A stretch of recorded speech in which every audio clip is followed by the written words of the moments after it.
No ar, programa Antena Ligada. Música, notícia, cultura e sindicalismo.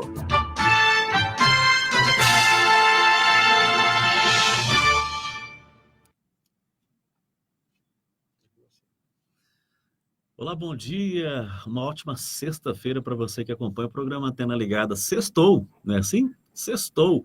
Sexta-feira é sempre bom demais. Tá um clima gostoso aqui em Goiânia, um tempo assim fresco, agradável, né? Então, bom dia para você. O programa Antena Ligada está começando agora. A gente vai trazer aqui algumas informações, algumas notícias de interesse do cidadão, da cidadã, do nosso interesse. E como sempre, a gente faz uma roda de conversa aqui, a gente traz convidados, convidadas, especialistas, sindicalistas, para comentar aí os assuntos de interesse da população de uma forma em geral. Então, eu quero convidar você que acompanha a gente aqui pelos nossos canais, que venha fazer o programa Antena Ligada conosco. Bom dia! Vem com a gente, o programa está só começando. Agora são 10 horas mais 16 minutos. Eu sou o Roberto Nunes, aqui na técnica comigo, Carlito. Carlito está escondidinho, daqui a pouquinho ele vai aparecer aqui, ó. Nos bastidores, a jornalista Maísa Lima e também William Rodrigues. Bom, você viu aí que publicaram uma pesquisa, Paraná Pesquisa acabou de publicar uma pesquisa que indica o seguinte: 65% dos brasileiros pesquisados discordam que Eduardo Bolsonaro seja o embaixador nos Estados Unidos. Eu vou daqui a pouquinho mostrar essa pesquisa aqui para você. A pesquisa foi realizada pela Paraná Pesquisas, visitou todos os estados brasileiros, mais o Distrito Federal. Você concorda com essa indicação aí? Pela Constituição Federal, isso é chamado de nepotismo. É você beneficiar parentes em cargos públicos. Isso é chamado de nepotismo. E aí teve um outro negócio que ficou assim muito ruim, né, pro próprio Eduardo Bolsonaro, né?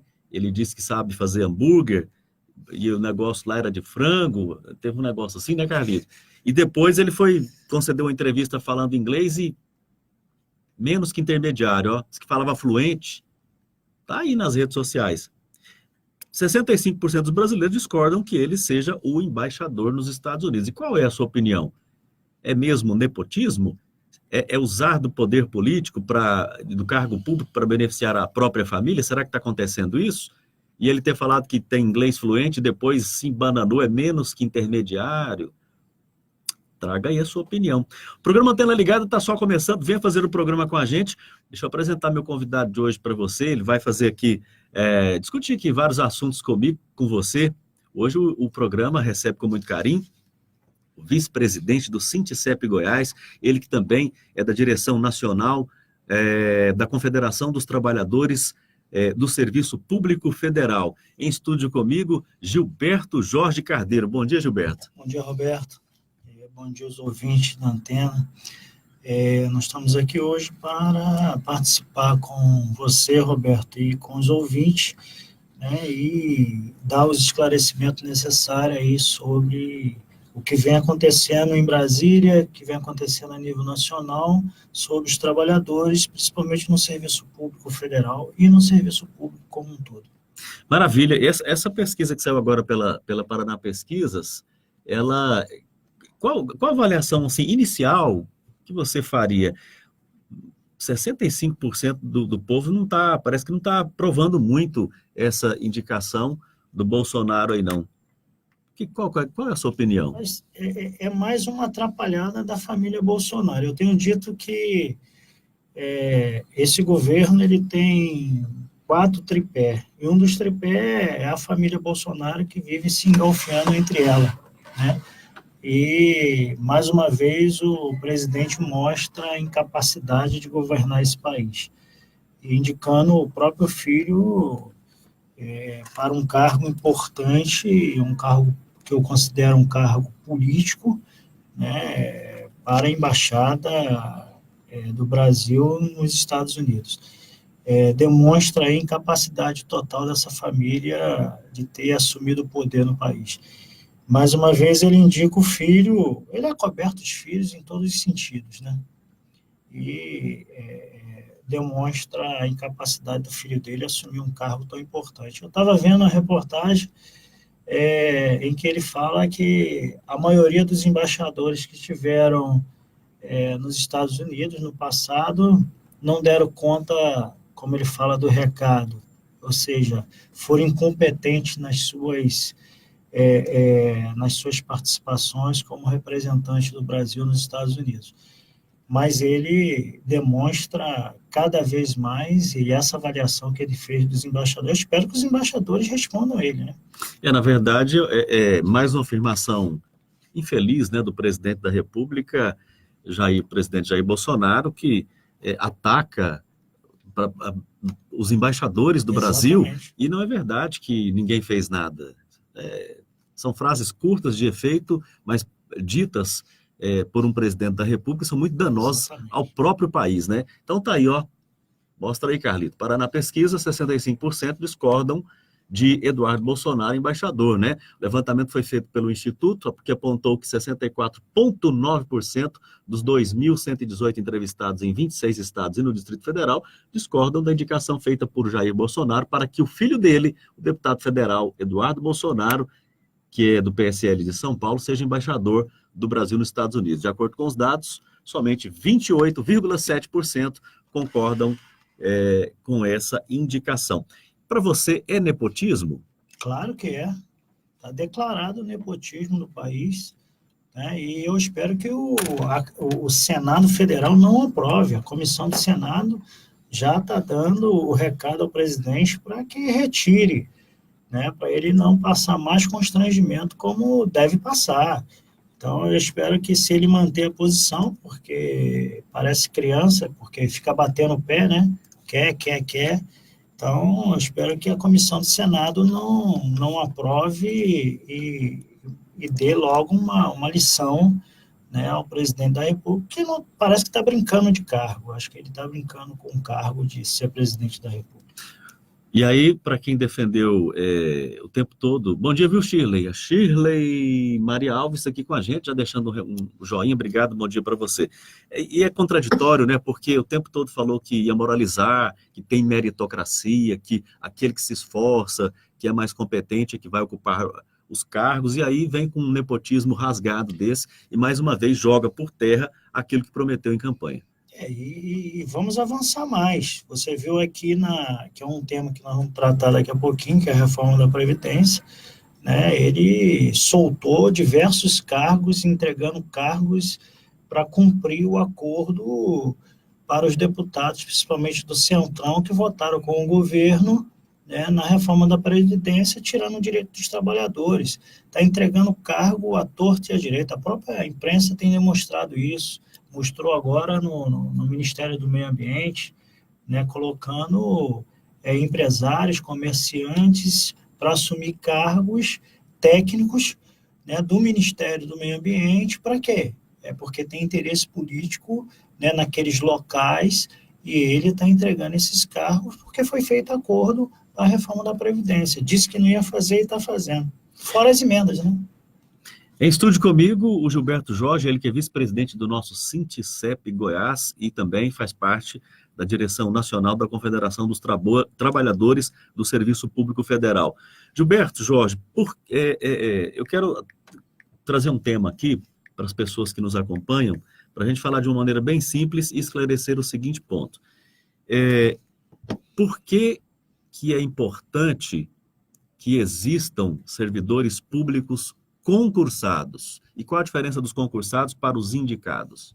Não, a diferença é gritante. O servidor concurso, quando você presta o concurso, né, é como se você assinasse um contrato de trabalho com o serviço público. O servidor público, ele abre mão de alguns direitos que o trabalhador da iniciativa privada tem, como, por exemplo, o fundo de garantia, né? A grande maioria dos servidores públicos, grande maioria não, todos os servidores públicos concursados, hoje, eles não têm direito a fundo de garantia, abrem mão desses direitos para ter no final da carreira, uma previdência integral, que o governo vem tirando agora esses direitos, e o servidor público, ele tem que seguir algumas leis, como, por exemplo, ele não pode abrir nenhuma empresa, não pode não tem direito a abrir empresa, né? E essas são algumas diferenças.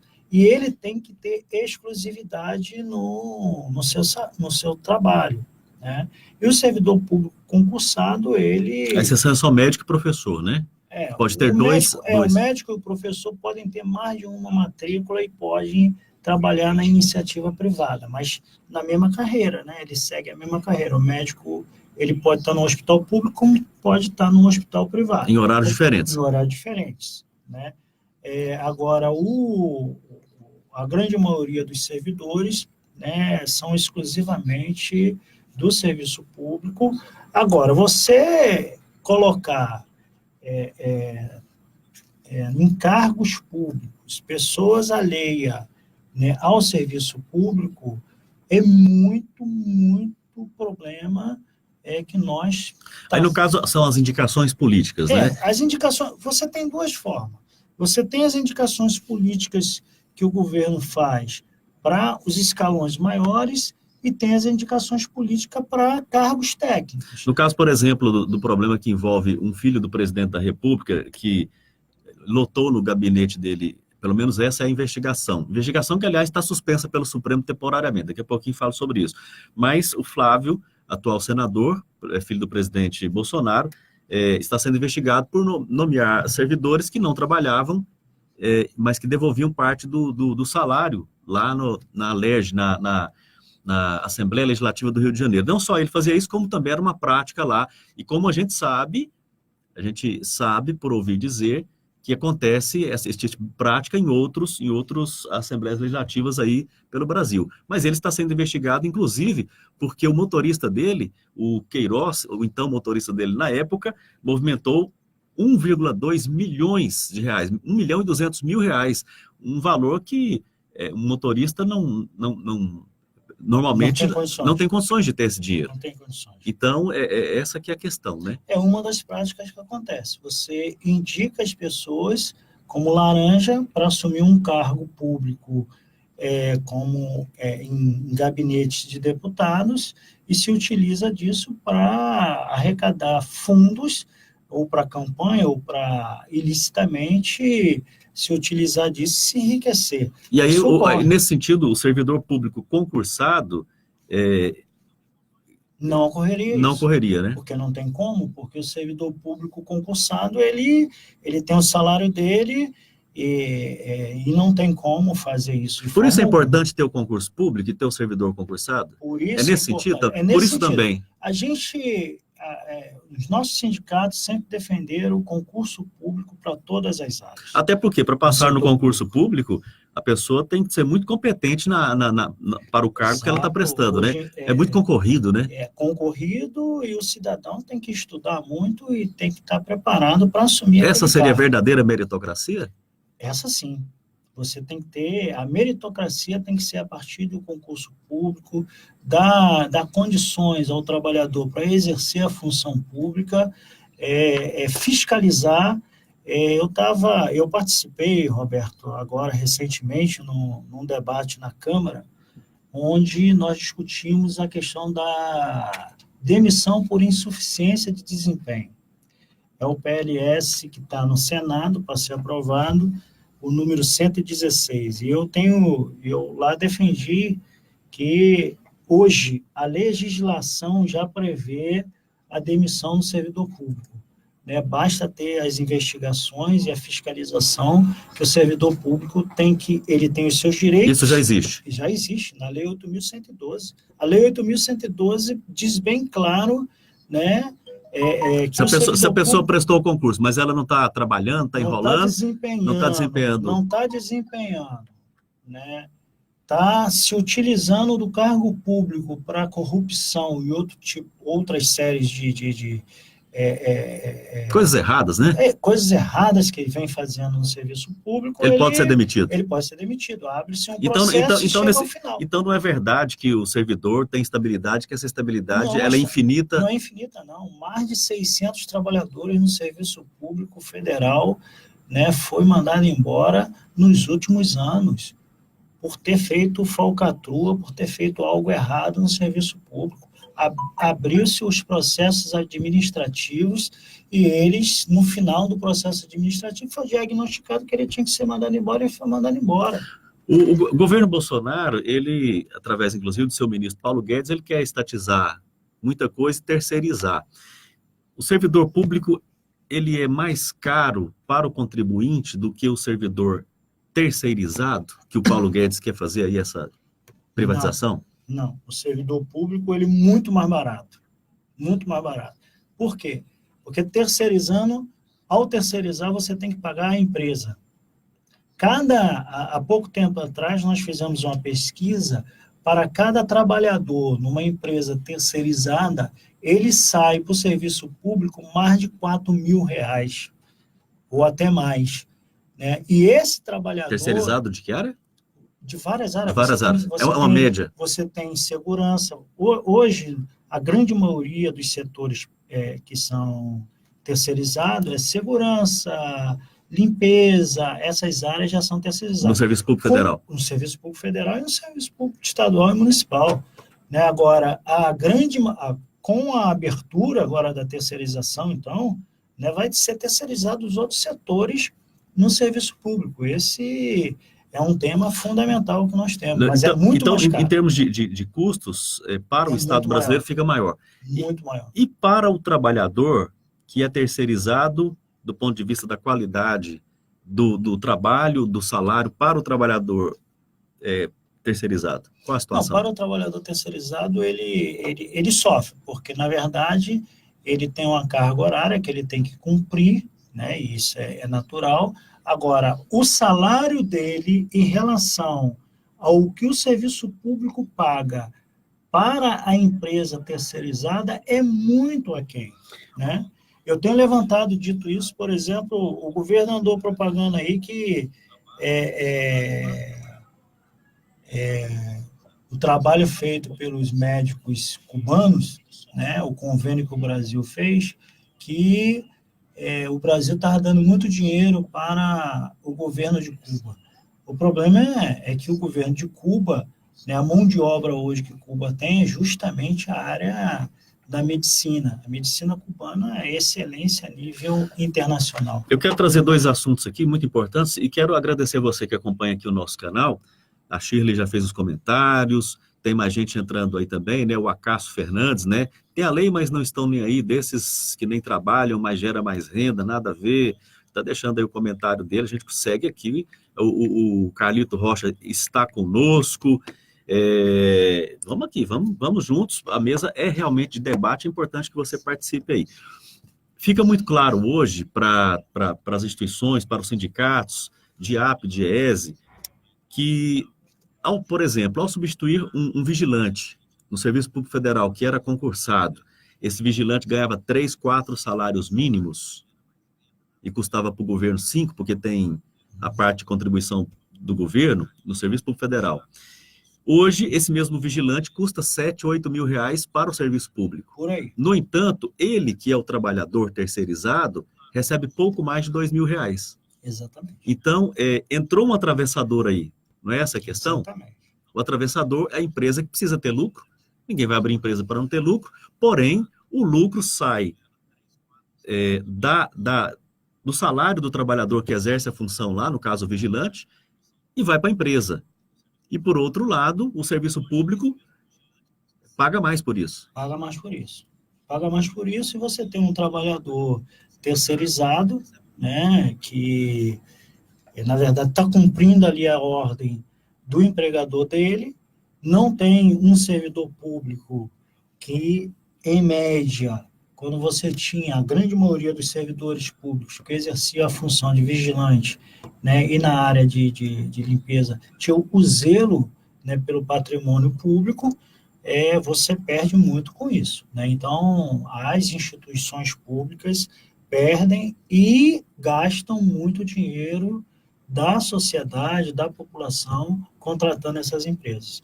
Por isso que a grande maioria, todos os nossos sindicatos são contra a terceirização do serviço público. Então, resumindo aqui, pode-se constatar efetivamente que o concurso público para o serviço público, estou pegando aqui, nós estamos falando do serviço público federal, porque você é sindicalista dessa área. O concurso público seleciona as melhores pessoas mais preparadas, os melhores profissionais que vão exercer a função com zelo. Exatamente. Isso vai custar mais barato para o Estado brasileiro e a pessoa vai ter uma qualidade, uma condição de trabalho melhor. Exatamente. E a população também. E a população um atendimento melhor, porque selecionou o melhor. Exatamente. Já a empresa terceirizada, ela vai oferecer um salário baixo. Quem se interessar por esse salário vai trabalhar em condições não muito boas, vai estar sob pressão e isso custa mais caro para o contribuinte. Exato. Só te dar um exemplo. As chamadas delegacias regionais de trabalho, as chamadas DRTs, que hoje mudou o nome delas. A grande maioria daqueles atendentes que atendem a população ali para fazer a carteira de trabalho, para isso, para aquilo outro, a grande maioria são terceirizados, né? A mesma coisa nos postos do INSS, a grande maioria daqueles atendentes são terceirizados, né? Nós temos pouquíssimos servidores públicos hoje nessas áreas de atendimento, né? A frequência que nós temos da população brasileira, né, de reclamação em torno dos serviços é muito grande.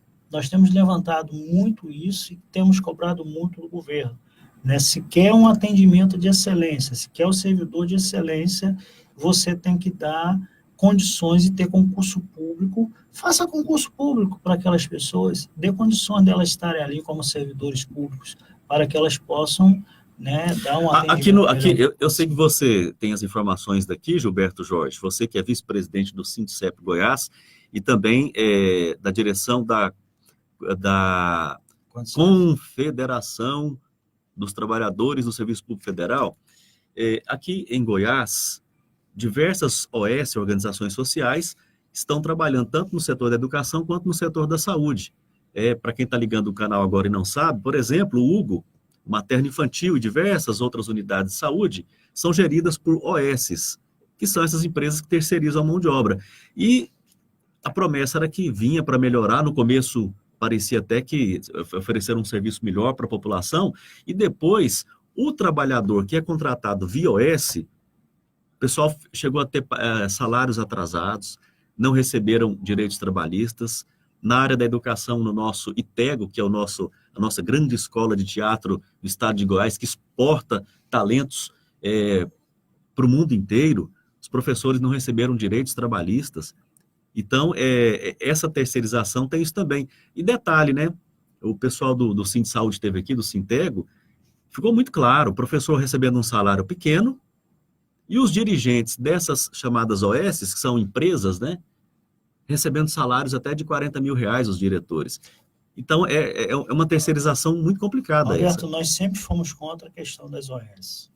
Essa história que o governo coloca de que a gestão pública tem que passar para a mão da iniciativa privada, principalmente para as OS, é equivocada. Equivocada. Está aí o exemplo que você deu, certo? Os hospitais, a área da educação, e vai mais, eles querem ir mais adiante, né? Pegar a área de meio ambiente, pegar a área, né, ligada à ciência e tecnologia, para pegar as OS e assumir tudo isso. Isso é história, né, como se fala, para boi dormir. Né? A população brasileira compra uma história de que a gestão pública, né, é equivocada, tem que ser modernizada, mas tem que ser modernizada com o próprio Estado fazendo essa gestão. Qual é o problema do Estado, né, de fazer a gestão da saúde, da educação? Isso é utilizar isso para desvio de verba pública e para acontecer isso, o exemplo que você deu. Os dados do Sinsaúde demonstravam aqui, por exemplo, que o Hugo gastava por ano cerca de R$3 milhões com servidores públicos. Depois que entrou a OS, foi para 20 milhões o gasto do Hugo.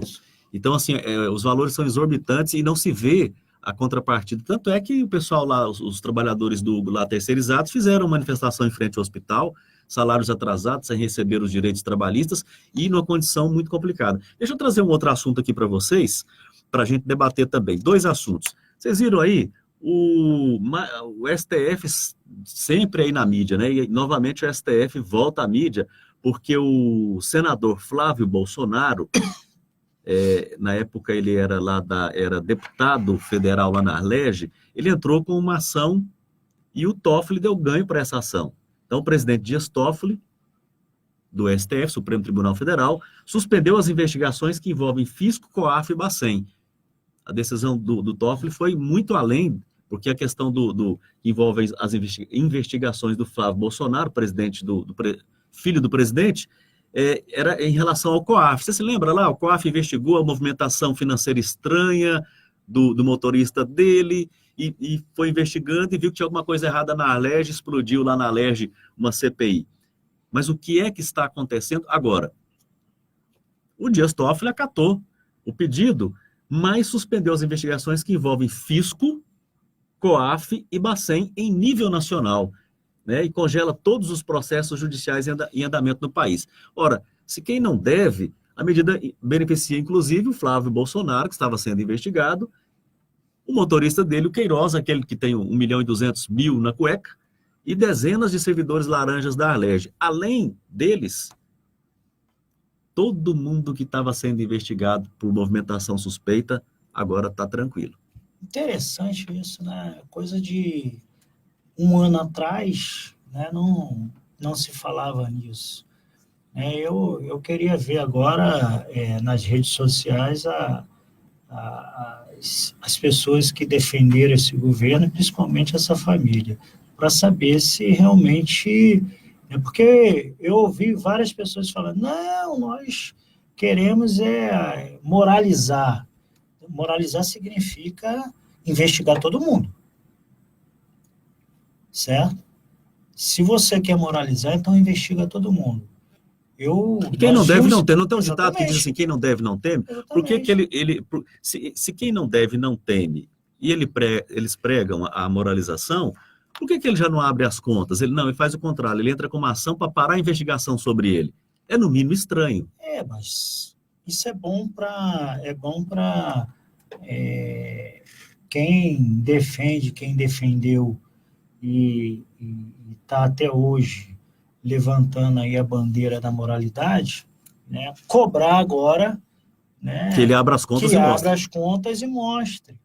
Né, mostre para aqueles que votaram nele, porque foi um dos maiores deputados mais votados. A Shirley comentou aqui agora, né, Shirley? Não foi? Foi, sim. Quem não deve não teme. Então, ele cadê as pessoas que votaram nele? Cobre dele agora. Cobre dele para abrir as contas, para ser investigado e mostrar que não deve. Que está tudo certo. Está tudo certo. Agora, é muito estranho. Agora, isso, o Acácio fez um comentário aqui. Obrigado, viu, Acácio Fernandes, pelo seu comentário. Ele diz o seguinte: a empresa terceirizada gera renda e abre vagas para quem está querendo trabalho. Gera renda e abre vaga para quem está querendo trabalho. É verdade. É verdade que ela abre para quem está querendo trabalho. O problema não é esse. O problema é a questão da utilização do recurso público ser além, né, do investimento em concurso público. Porque quando você abre o concurso público, o Estado brasileiro, o recurso público, você não gasta tanto. Né? Porque quando você fica mais barato para o contribuinte. Muito mais barato. Né? É verdade o que ele falou. É porque o concurso público também é abrir vagas de emprego. Só que não é diferente em contrapartida, quando você abre o concurso público, você gera emprego. Está gerando emprego também. Está gerando renda. Exatamente. E você, ao contrário, você tem no serviço público, né, um trabalhador de excelência que vai trabalhar no serviço público e o Estado brasileiro vai economizar muito mais. Né, do que então, nas duas empresa. situações, obrigado, viu, Acácio, pelo comentário. Nas duas situações, seja abrindo vagas de emprego via concurso público ou abrindo vagas de emprego via terceirizada, as vagas serão abertas. Então, abre vaga de emprego. Nas duas situações, gera renda também. Exatamente. Porém, na situação do concurso público, vai ter um concurso rigoroso, vai selecionar os melhores por meritocracia. Exatamente. Esses trabalhadores têm um salário melhor e custa mais barato para o contribuinte. Isso.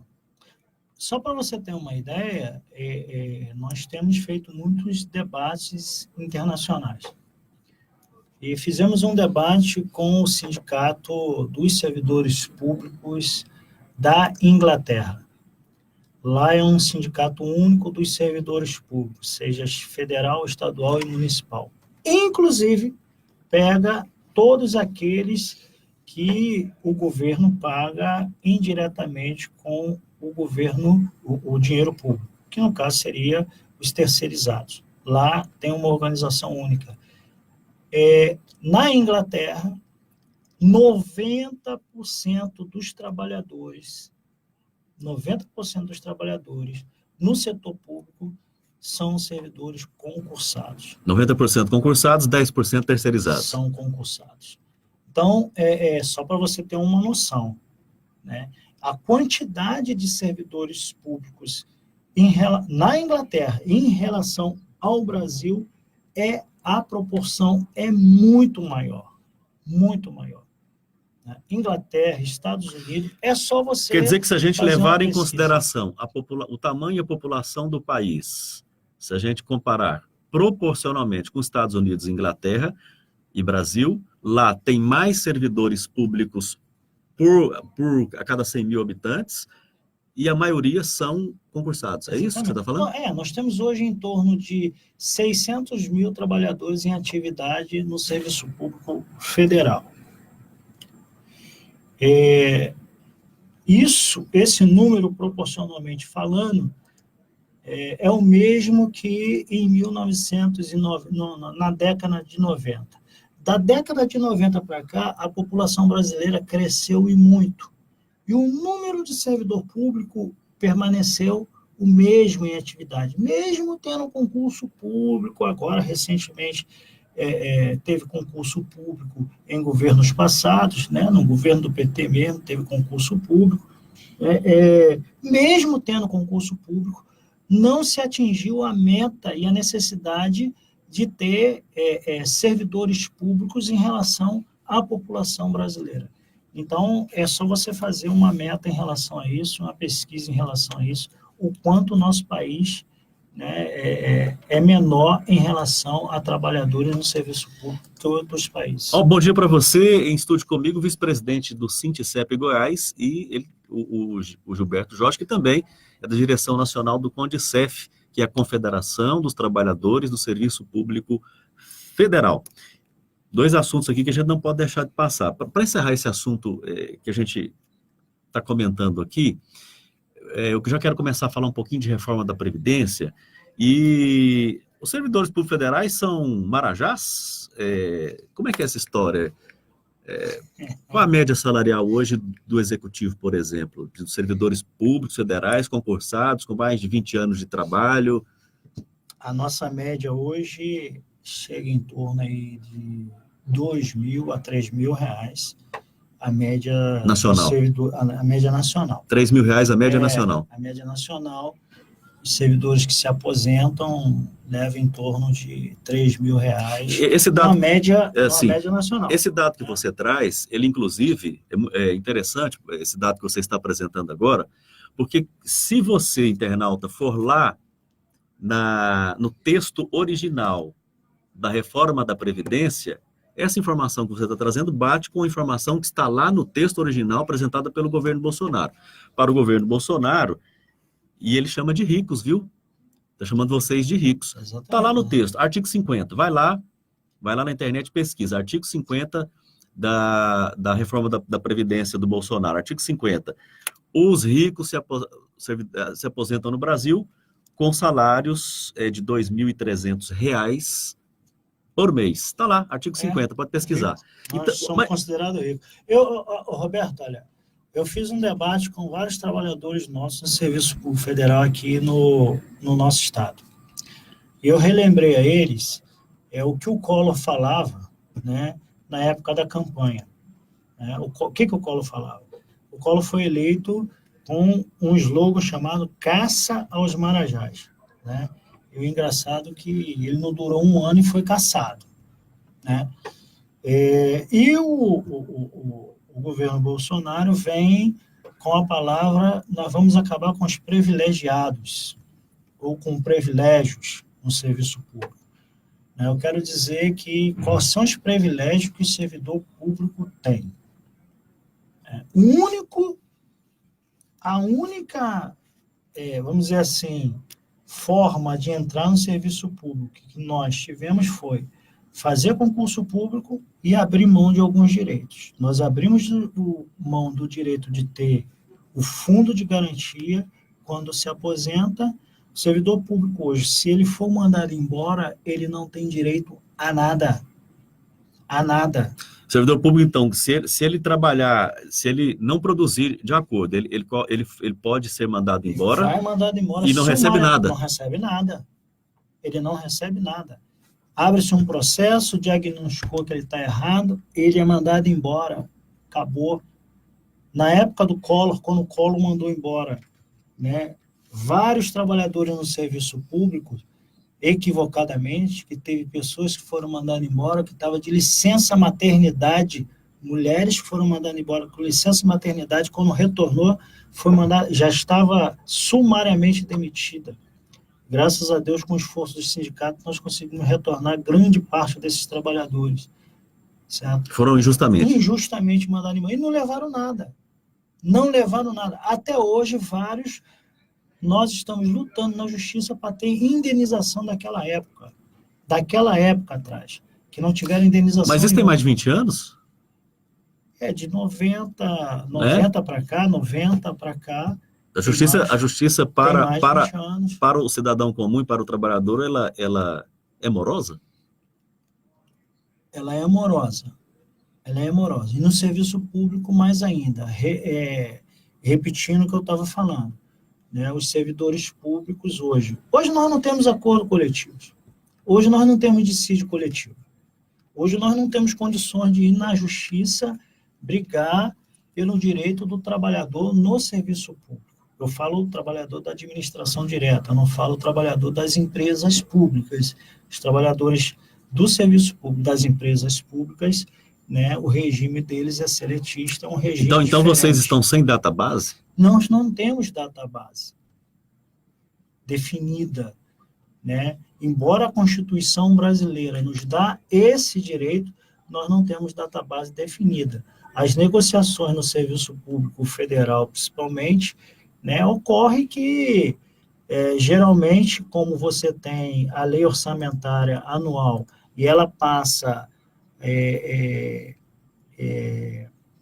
vamos dizer assim, após a aprovação do Congresso, ela passa a funcionar a partir de 1º de janeiro, né, geralmente os nossos reajustes são a partir de 1º de janeiro, mas tudo depende das negociações com o governo. Por exemplo, ano que vem, servidores públicos federais, na sua grande maioria, excetuando o acordo que foi feito para os militares, né, porque o governo vai dar reajuste para os militares, a maioria dos servidores públicos federais não vão ter reajuste. Mas existe servidor público federal aí que ganha acima do teto, né? Onde é que estão esses servidores e eles representam quantos por cento aí da folha do governo, da folha de pagamento? Servidores públicos que nós temos pesquisados, além disso, a grande maioria pode pegar os juízes. O pessoal está no legislativo, no judiciário. Judiciário, legislativo. Você pode pegar, por exemplo, eu digo sempre, o relator da reforma da Previdência, quanto que ele ganha? E chamou a gente de rico. Qual o salário dele? Com a média salarial de R$3.000. Ele tem a média salarial dele mensal, cerca de deve ser uns R$30.000 por aí, né? Fora a verba de gabinete, né? Fora a verba de gabinete, verba disso, verba daquilo, e chama a gente de rico numa média salarial aí de quase R$3.000. E por falar em a gente está falando aqui de trabalho, geração de emprego, o nosso internauta que está aqui nos acompanhando, tanto pelo canal de áudio, aqui pelo canal do Face, tem uma medida provisória, 881, que libera o trabalho aos sábados, domingos e feriados, porém, é uma proposta do governo que está aí, porém sem a compensação, porque hoje a pessoa, ela faz um extra, ela trabalha no domingo, por exemplo, trabalha em escala, cai no domingo, ela recebe um dinheirinho a mais para deixar o convívio de sua família e ir lá trabalhar no sábado, no domingo, né, em horários noturnos. E essa medida provisória, não, ela libera geral e você já se debruçou sobre essa medida provisória? Roberto, nós temos feito uma avaliação sobre a medida provisória, a 881. Na verdade, ela vem para colocar em prática a reforma trabalhista, né? Ela seria uma continuidade da reforma trabalhista? Exatamente. Que nós colocamos para a maioria da população, né, que era uma proposta do governo Temer para semear para esse governo atual. Fazer as maldades que vai fazer. Começa no Temer e segue Começou com esse. Começou no Temer e seguiu com esse. Porque a reforma trabalhista, exatamente, a 1 foi no Temer. Foi no Temer. E a 881, ela tira direitos históricos, principalmente dos trabalhos Por exemplo, área do comércio. Os comerciários. Os comerciários. Os trabalhadores. Eu lembro que muitos sindicatos comerciários houve uma briga intensa, uma luta intensa de ter os direitos trabalhistas exigidos, né, pelos empresários no momento em que eles deveriam de trabalhar sábado e domingo, principalmente no domingo, né? Porque a pessoa deixa ali o convívio de sua família, não é? Vai trabalhar, por exemplo, num shopping center e tal, e aí ele recebia alguma coisa a mais ali para exercer esse trabalho no final de semana, e agora essa medida provisória, a 881, ela libera geral, né? Libera, e você, como nós temos falado, ele libera, né, e aqueles empresários, né, que não seguem o direito dos trabalhadores vão se aproveitar dos trabalhadores. Né? Os trabalhadores que não quiserem, né, seguir, né, o que vai dizer a 881, né, vão ser ameaçados de ser mandados embora. Né? E os empresários que seguem. Então, nesse sentido, deixa de ser uma escolha. Exatamente, não tem mais escolha. O empresário vai chegar e vai dizer, por exemplo, olha, eu preciso de você domingo à noite. Exatamente. Ou você faz isso, ou então, olha ali a fila. Ele fala assim mesmo, olha a fila lá fora. Altíssimo desemprego que tem no Brasil hoje. Exatamente. A ameaça vai começar. Aliás, por falar em desemprego, quando o Temer, com o apoio do PSL de Bolsonaro, diz que... Aliás, eu me lembro aqui do seguinte, teve banqueiro que falou o seguinte, basta a Dilma sair que o país entra no eixo. Aí a Dilma saiu, entrou o Temer. País afundando, desemprego crescendo, liberou o FGTS inativo para dar uma movimentada na economia, o país em frangalhos, não tem crescimento econômico, e aí disseram que a reforma trabalhista, realizada lá no Temer, com apoio de PSL de Bolsonaro, iria gerar muitos empregos, que o desemprego iria começar a cair. Isso não aconteceu também. E agora, essa chamada de a segunda parte da reforma trabalhista, com essa medida provisória 881 de Bolsonaro, estão falando que vai gerar muitos empregos. Dá para confiar? Não, não dá. Não tem como confiar. Né? Essa medida provisória é muito pelo contrário. Né? Ela vai vir para, vamos dizer assim, como eu falei antes, a ameaça ao trabalhador vai ser tão grande, né, que vai gerar desemprego. Quem é que vai aceitar, né, qual o trabalhador que vai aceitar, né, essa ameaça que ele vai ter? Né, aliás, a liberação desse... eu quero até aproveitar e mandar um abraço aqui para os nossos amigos trabalhadores, motoristas, né, os motoristas de ônibus, de aplicativos, os entregadores aí de motocicleta. Um abraço para todo mundo. Ô, motoqueiro, juízo, hein? Vocês estão correndo muito aí no trânsito, viu? O Hugo tá assim de gente botando pino na perna, juízo. Mas eu me lembrei aqui do Uber e de todos os outros aplicativos, porque é uma relação muito estranha, né? A pessoa tem que trabalhar no carro dela, ou alugar um carro para trabalhar, então ele tem esse custo. Ele tem um patrão que é um aplicativo que está no outro país, ele não tem direitos trabalhistas, ele não recolhe para a aposentadoria, se o carro quebrar é problema dele, e o aplicativo recebendo. E se ele tiver um acidente, ele vai parar no SUS. E se ele não trabalhar 16 horas por dia, ele não faz um salário digno que dê para ele viver minimamente com dignidade. Então, esse novo tipo essa relação de trabalho, parece que a medida provisória caminha nesse sentido, né? Caminha nesse sentido. O cara trabalha... aumentar a informalidade. Aumenta a informalidade, a pessoa trabalha até morrer e não consegue uma renda justa. Exatamente, caminha nesse sentido. Você imagina um trabalhador indo para o comércio trabalhar, ou para o shopping trabalhar, né, com essas regras que a MP está aprovando. Né? Qual é o direito que ele vai ter no futuro? Né? Então, ela caminha para tirar justamente o que está regrado na lei. É aquilo que nós sempre falávamos, o negociado vai estar acima do legislado. Né? Aquilo que está em lei, né, vai ser colocado para escanteio, o que vai valer é aquilo que eu negocio com você. Isso que você fala na prática não é negociar, não, né? Impor. Mas o que você fala é muito interessante, porque, inclusive, o governo atual diz o seguinte: o Brasil precisa entrar nos eixos e ter segurança jurídica para que os investidores internacionais tragam dinheiro para o Brasil. Segurança jurídica é o quê? É ter uma lei que fala o direito e o dever de cada um. E no caso de rescisões contratuais, a multa que cada um paga. Segurança jurídica é fazer a legislação valer.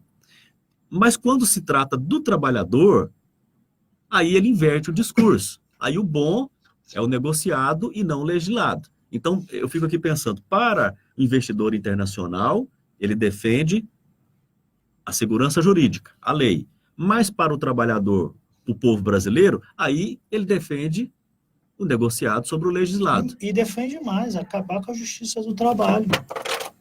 Defende acabar com a justiça do trabalho. Tu vê aí o Paulo Guedes, né, e vários outros desse governo e de outros governos estão defendendo, quem aprovou a reforma trabalhista defende acabar, né, com a justiça do trabalho. Né? E o trabalhador vai recorrer a quem? Né? Que segurança ele vai ter? Não vai ter segurança nenhuma. Então, na prática, o trabalhador vai ficar à mercê dos grandes empresários e do patrão. É por isso que nós temos que estar reforçando a nossa ferramenta de luta, que é o movimento sindical. É o único espaço que o trabalhador vai ter para ter condições de lutar e ter garantia dos seus direitos. Para a gente... eu tenho duas informações aqui, mas a gente está caminhando para o finalzinho do programa, o pessoal já está aí com o estômago roncando, né? Hora do almoço. Reforma da Previdência, que aspecto você gostaria de ressaltar nesse momento em que o texto está sofrendo mudanças, está sendo discutido? Mas eu gostaria do seu comentário sobre essa proposta aí que o governo chama de nova Previdência. Roberto, primeiro, antes de entrar na questão do que foi aprovado, na verdade, o que foi aprovado, nossos técnicos e a nossa área jurídica vai estar avaliando não só para os trabalhadores no serviço público, como também para o trabalhador em geral, aquilo que foi tirado de direito, né? Mas o que nós temos que destacar é que o governo apresenta uma reforma que, na verdade, engana a população quando diz que é para economizar para o país. O que o governo quer, na verdade, é aprovar, né, a capitalização, que é o centro, o coração dessa reforma. E o que é a capitalização? No regime geral da Previdência, voltar... Não sei se você lembra, Roberto, os nossos pais, os nossos avós, né, reclamavam muito que quando eles foram se aposentar e ir lá recolher o dinheiro da antiga CAPEM... Todo mundo. Sim. Não tinha dinheiro, né? O dinheiro sumiu, exatamente. A CAPEM não, quebrou, eu tenho esse caso, tinha... eu tenho essa situação Lembra na minha disso? família. Eu não só me lembro, eu sei e me lembro porque eu tenho essa situação na minha família. Exatamente. Né? E envolveu meu pai. Então ele era previdência privada, ele recolhia parte do salário dele para essa previdência privada e durante muitos anos, durante 15 anos ele recolhia e de repente faliu e o dinheiro sumiu. É isso mesmo. Então eu tenho esse caso mesmo. em casa. E o coração da reforma é isso. O que dá dinheiro para os banqueiros? É mudar a idade do trabalhador, a idade mínima? Não é mudar a idade é penalizar o trabalhador. É somente isso. Mas o que dá recurso para os banqueiros é a instituição dos fundos de pensão, né? Os banqueiros... Agora, tem um outro lado, né? Como é que fica as grandes empresas que devem a Previdência? O governo está cobrando, está taxando as grandes empresas, né? Por que os dados da Receita Federal demonstram que não. São os dados da Receita Federal que demonstram que não, né? Que, por exemplo, os bancos devem milhões à Previdência. Mas aí eu te Por digo, exemplo, né? Grandes empresas hoje são favoráveis à reforma da Previdência. Por quê? Não pagam, mas é favorável que o povo pague. Por que será, hein? Porque na proposta original do governo, você indo para um fundo de previdência, né, o patrão vai deixar de pagar a sua parte da Previdência. Porque a contribuição ela passa a ser individual, né? Ela passa a ser individual. Você vai pagar 100% da sua Previdência, né? Significa dizer que é a mesma proposta que foi feita no Chile, que tem hoje lá, né, vários trabalhadores, hoje aposentados, né, pedindo esmola na rua. Lembra muito aquela história antiga, né, por isso que eu lembrei da CAPEM, quando a nossa avó falava assim, sai da rua, menino, porque vem o velho da sacola. O velho da sacola, na verdade, era aqueles trabalhadores aposentados que estavam na rua catando latinha. E é isso que eles estão propondo hoje para a grande maioria da sociedade brasileira. Porque muitas vezes você vê uma pessoa ali no sinal e ela é simplesmente desqualificada como mendigo. Tem um mendigo, está cheio de mendigo pedindo as coisas nos semáforos das cidades, das grandes cidades. Aqui em Goiânia não é diferente. Mas quando você vai conversar com essa pessoa e saber, ela tem uma história. Tem. E muitas vezes ela trabalhou a vida inteira, né? E por algum motivo, ela hoje se encontra numa situação de rua. E é muito fácil simplesmente desqualificar as pessoas que estão em situação de rua. Um dos pontos da reforma, o chamado BPC, né, que o idoso em pobreza extrema, não é isso? Ele vai passar de um salário mínimo para R$400. O que esse idoso vai fazer? E aí, ele vai ter que ir para a rua. E eu vejo, eu vejo uma outra situação. O Gilson entrou aqui. Bom dia, viu, Gilson? Tem professor com mestrado morando na rua. Bom dia. O Gilson é artista, é músico, cantor, né, Gilson? Dos cancioneiros aí. Obrigado pelo comentário. Pois é, então, esse tipo de situação é muito preocupante. O fato não é mais direita ou esquerda. O fato é que tem um projeto de reforma da Previdência apresentado, tramitando no Congresso Nacional, e pelas votações aí ele vai ser aprovado. E os sindicatos que representam os trabalhadores tentam amenizar o estrago que vai ser feito na vida das pessoas em uma, 2, 3 décadas. Porque a experiência já aconteceu no Chile e basta olhar para o Chile para ver o que vai acontecer no Brasil. Exatamente. Não é isso? É por aí? Exatamente. Nós estamos aí preparando várias atividades aí. Tem uma atividade chamada pela Central Única dos Trabalhadores para o dia 13 de agosto, paralisação nacional, atividades nacionais nos estados. Se a população for para a rua, tem como mudar essa situação? Claro que tem. Se a população inteira for para a rua, nós mudamos na hora, porque o maior medo do parlamentar é justamente a população brasileira se posicionar contra, principalmente nos municípios e nos estados que eles moram. Né? Mas por exemplo, tem trabalhador que está convencido de que precisa fazer esse sacrifício agora. O que você diria para esse trabalhador, para esse cidadão, para esse aposentado, de que é preciso fazer esse sacrifício agora pelo bem do país? Eu acho que é falta de conhecimento. O trabalhador brasileiro, o assalariado... Você não tem mais de onde tirar dessa pessoa, né? Que defende essa reforma é falta de conhecimento. E o que ele precisa saber? De informação.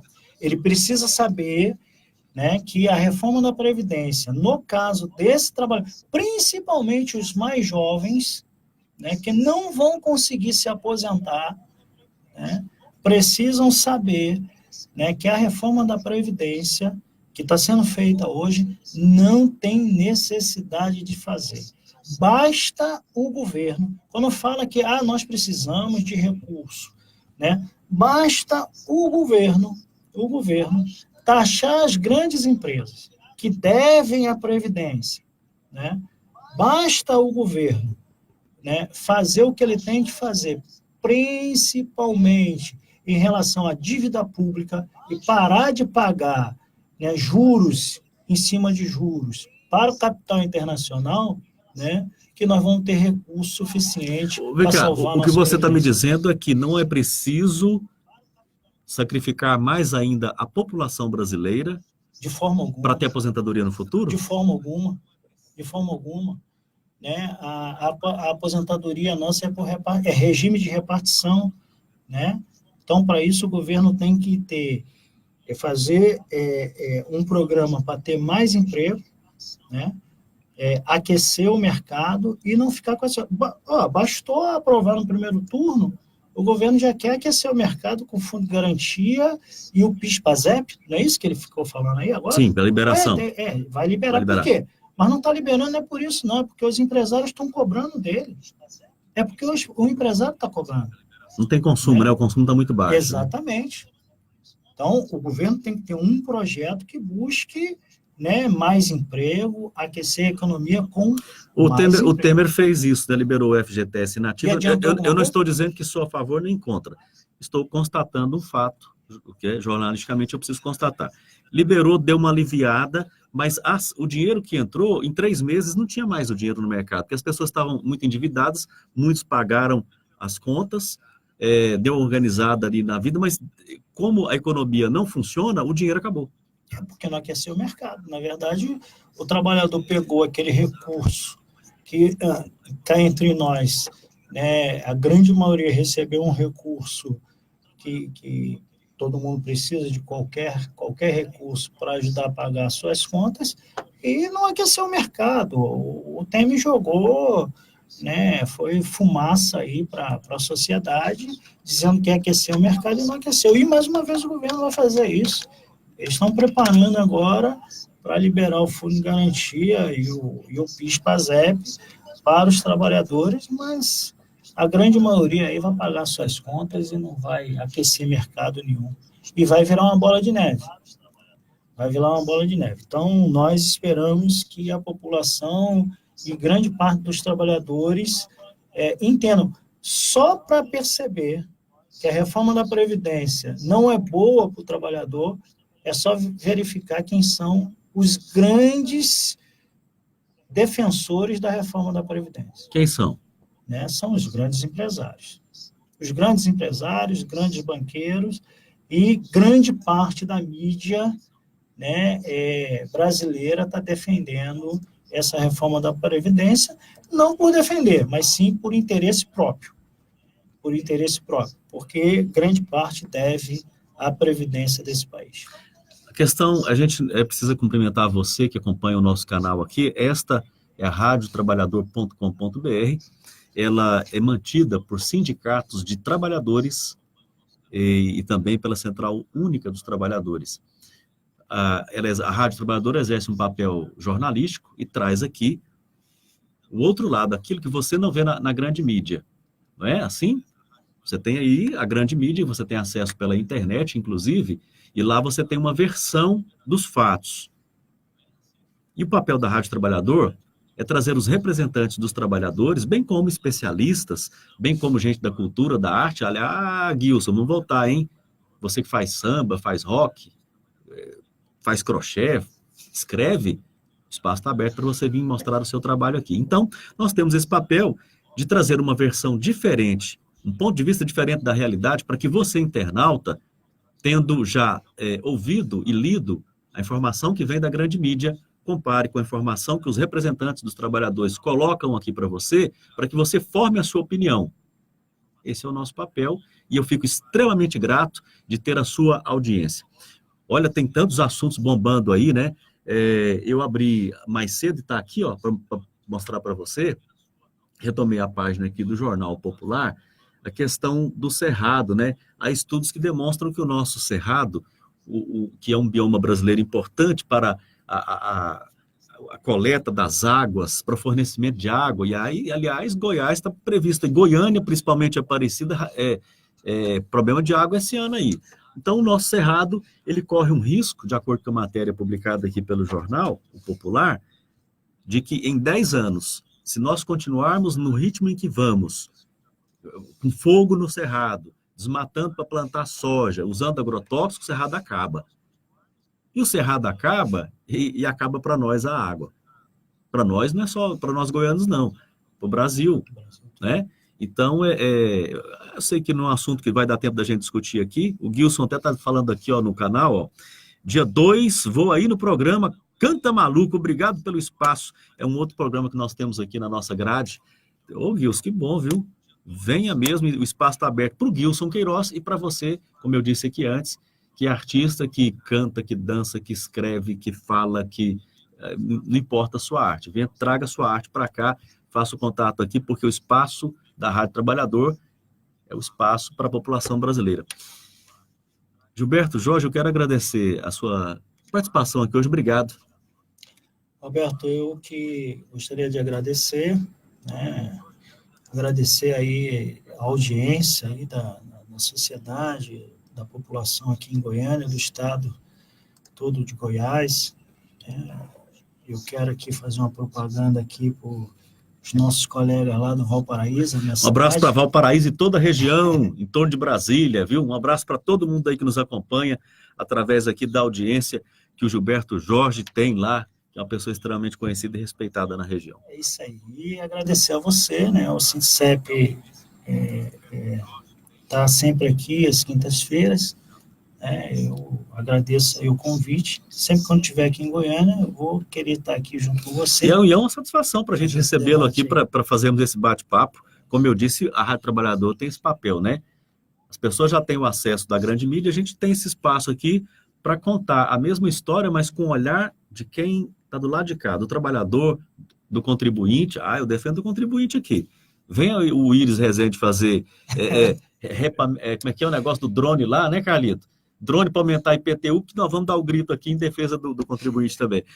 Obrigado a você e até a próxima, então. Tá, Roberto, eu queria só fazer um convite, né, aos trabalhadores, dia 13 de agosto, paralisação nacional, atividade nacional contra a reforma da Previdência, que vai atingir toda a sociedade brasileira. E fazer um convite especial. É uma paralisação nacional? Nacional, com atividade. A Central Única dos Trabalhadores está convocando, junto com as centrais a nível nacional, né, uma atividade, várias atividades nos estados, com paralisações, atividades contra a reforma porque houve da uma Previdência. paralisação imensa no Brasil, já Teve várias, a aliás. greve geral, A greve teve geral. marcha, teve atos. A greve geral foi dia 14, né? Exatamente. É isso, Carlito. Dia 14 teve a greve geral, teve a atividade dos estudantes também. Exatamente. Então, agora, outra paralisação? Outra atividade, porque não parou a guerra contra a reforma da Previdência, não. Eles podem até aprovar ela em segundo turno, mas a nossa luta continua para reverter aquilo que for possível. Tanto na luta política quanto na justiça, nós vamos atrás dos nossos direitos. E eu queria fazer mais um convite especial aos filiados do Sindicep Goiás. Amanhã, 9 horas, na sede Sindicep, nós vamos estar fazendo uma assembleia onde estaremos escolhendo os nossos representantes, delegados, para participar do Congresso Nacional da Central Única dos Trabalhadores, em outubro esse ano. Então, amanhã... Essa reunião amanhã, então. Amanhã, às 9 horas, na sede do Sindicep Goiás. Nós vamos... agradeço imensamente ao vice-presidente do Sindicep aqui conosco, o Gilberto Jorge Cordeiro. Um abraço para Distrito Federal, Plano Piloto, cidades do entorno. Um abraço para todo mundo, para você, né? A gente tem a felicidade de ter internautas que nos acompanham aqui em todo o Brasil e até em Portugal, Berlim. A gente está internacional, hein?